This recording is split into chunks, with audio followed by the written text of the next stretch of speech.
So this is me running my first 10k back in 2018, and I wasn't really that into running at this point. I was doing boxing training, I was swimming, and then just running once or twice a week alongside that as another fitness activity. But I pushed it really hard for this race. I think I very much relied on the fitness I'd got from the other sports I was doing. I remember almost being sick on the finish line. So fast forward to 2022, and here I am running my second 10k race. By this time I'd joined a running club, so Brighton Phoenix, and I was doing track work with them, so interval training, and I was also just running a lot more. Since 2020 I'd been upping the mileage, I've been running much more frequently, now 3 or 4 times a week. I suppose I was one of those classic lockdown runners who really got bitten by the running bug whilst we were all cooped up inside and just wanting to get out.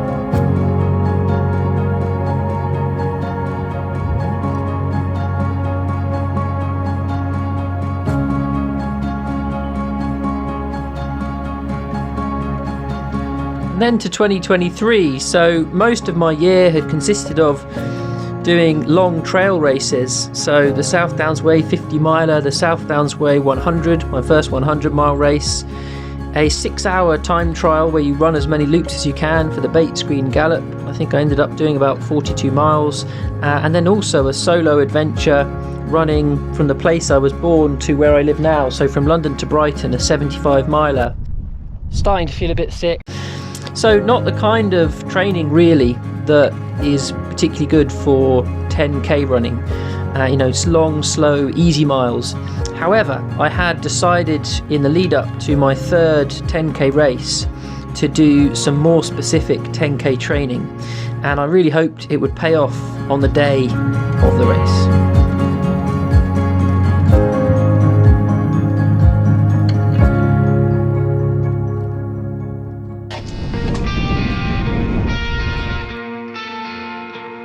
Recent storms along the south coast of England had brought the pebbles from the beach up onto the promenade, and it was also quite windy, so my plans to run even splits before seeing the weather for the day would have to be adjusted. The Brighton 10k was set up by Brighton and Hove Athletics Club in 1984. It's a very popular local 10k, attracting a lot of club runners and also those competing for their counties. On this particular edition of the event, we had 2,000 runners lining up at the start.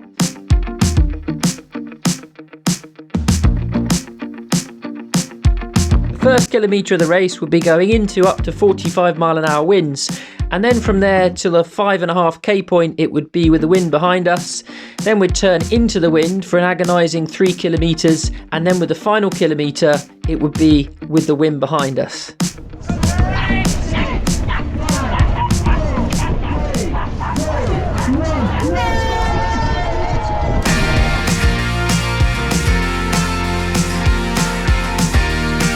So I probably started the race a little bit far back in the pack. I was aiming for sub 38, so a 3:48 per kilometre average, and I could see a number of people around me were trying to dip just under 40 minutes, and the sub 40 pacer was a few rows ahead of me. However, it's probably a good thing because having more people in front of me meant that I was a bit more sheltered from the wind, and also I set off at a bit more of a conservative pace and ran 3:49 for the first kilometre. So this shot was taken at the 2.5k point, and at 1k we'd basically turned round and we had 4.5k of running with the wind behind us, and this was probably the best running of the race. Felt like you could really fly with that wind behind you, but of course you didn't want to push too hard just in case you didn't leave anything left for when we were going to turn back into the wind at the 5.5k point.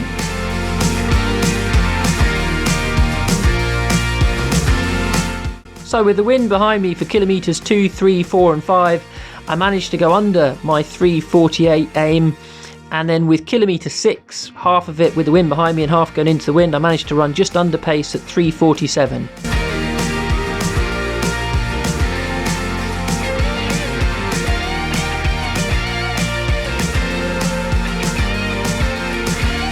So kilometres 7, 8 and 9 were really a bit of a slog. They were going into the wind, and I was trying to maintain some kind of pace but also try and keep something in the tank for the final kilometre, because that would be when we turned and then had the wind behind us. So this is first, second and third place in the men's race. Only 7 seconds between them in the end. So there they are, pushing it down the home straight. Unfortunately, we didn't manage to capture the first finishes of the women's race, so my apologies there. There is me finishing, and yeah, I remember pushing really hard on that final straight. Managed to come out with 3:21 for the final kilometre, so my best of the day with the wind behind me. And that was the Brighton 10k all done for me.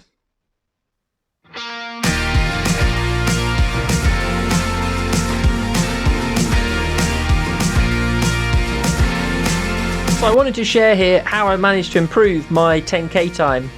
And the first thing I'll say is that I'm no expert at this distance. This is really the first time I've properly trained for it, and I tend to focus more on trail running, but I just wanted to share what I found useful here and what helped in case it's useful for anyone else. So the first thing to say is that, I was probably guilty of doing a lot of beige running this year, a lot of running at similar intensities, often because I was doing, long, easy trail miles. So I switched that up for my 10k training block. I did 5 weeks in total, much more of a mixture of runs, so usually 5 runs a week, having an interval session, a tempo session, a steady state run, a long, easy run, a recovery run, and then also a couple of strength and conditioning sessions alongside that. The other thing was that I tried to make sure that at least 2 of my runs every week were on the trails, because that's what I'm used to. I'm used to softer surfaces, so didn't want to shock my limbs too much into having a lot of hard runs on roads. So mainly my easy, my recovery, and sometimes my steady runs would be on the trails rather than on the road. So typical sessions as part of my 10k training block. Well, steady state runs firstly would typically be 2 by 20 minutes with 5-minute recoveries, and there I wasn't looking to run too intense. I was just getting probably towards the top of heart rate zone 3, maintaining that for 20 minutes, having a 5-minute jog recovery, and then going back into another rep and jog 5-minute recovery at the end. Intervals, I was doing quite similar intervals to what I was doing for my 5k training. So before I did my 5-week 10k training, I was doing 4 weeks of 5k specific training, and I was trying to bring my 5k time down and managed to get it down to 17:42. So the intervals definitely worked for that. So one of the main interval sessions I carried over from that into the 10k training was to do 1k at 5k pace, then with a 1-minute jog recovery, and then 400 meters at above 5k pace with a 3-minute recovery after, and then repeating the cycle again, so doing that 4 times. And that was a training session that I got off the running channel. I'll post a link to it below. But that was really good, a tough session, but it very much helped with increasing my VO2 max, so my muscles' ability to use oxygen, and that went up by several points over the training period that I was doing, the 5-week training block. So yeah, that was really helpful in terms of improving that side of my running. And then I had the tempo sessions, so kind of the bread and butter of 10k training. And this was a bit of an unknown to me because I haven't done much tempo work before. So I put a message out and a couple of friends got back to me, suggested good 10k tempo sessions. And one was 8 by 1k at 10k pace with a couple of minutes recovery in between each one. And then the big one, which I was building towards, probably the hardest session that I did, recommended by Dan, and the other one was recommended by Archie, so thanks both for sending through these sessions. But the big one from Dan was 3 by 3k at 10k pace with 5-minute recoveries. So I kind of built towards that over the time that I was training over the 5 weeks, and then did that as my last big tempo session before the race day itself.